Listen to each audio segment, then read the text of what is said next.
তো হ্যালো বন্ধুরা, আশা করছি তোমরা সবাই খুব ভালো আছো, খুব শান্তিতে আছো। শান্তিতে বলবো না, যা চলছে ওয়েদার। তবে অনেক দিন ধরে আমরা সবার অপেক্ষা করছিলাম।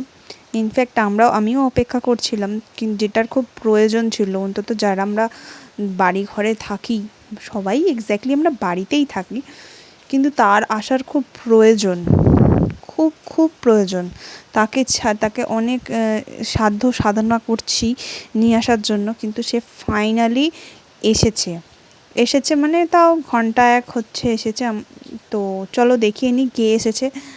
তো তোমরাও দেখলে খুশি হয়ে যাবে, তো দেখে নাও। ফাইনালি এসে গেছে, তোমরা আওয়াজ বুঝতে পারছো। হ্যাঁ হ্যাঁ, আমি বৃষ্টির কথাই বলছি। আমরা অনেক দিন ধরেই চাইছিলাম সবাই যে বৃষ্টিটা আসুক। কোথাও হয়তো হচ্ছে কিছুক্ষণের জন্য, কোথাও কোথাও, কিন্তু পার্মানেন্টলি অনেকক্ষণ ধরে কখনো বৃষ্টি হয়নি। তো আমাদের এইখানে প্রায় 1 ঘন্টা ধরে, যারা যারা শ্রীরামপুরে থাকো তারা জানবে, প্রায় 1 ঘন্টা ধরে বৃষ্টি হচ্ছে। তাতে আমাদের খুবই ভালো লাগছে।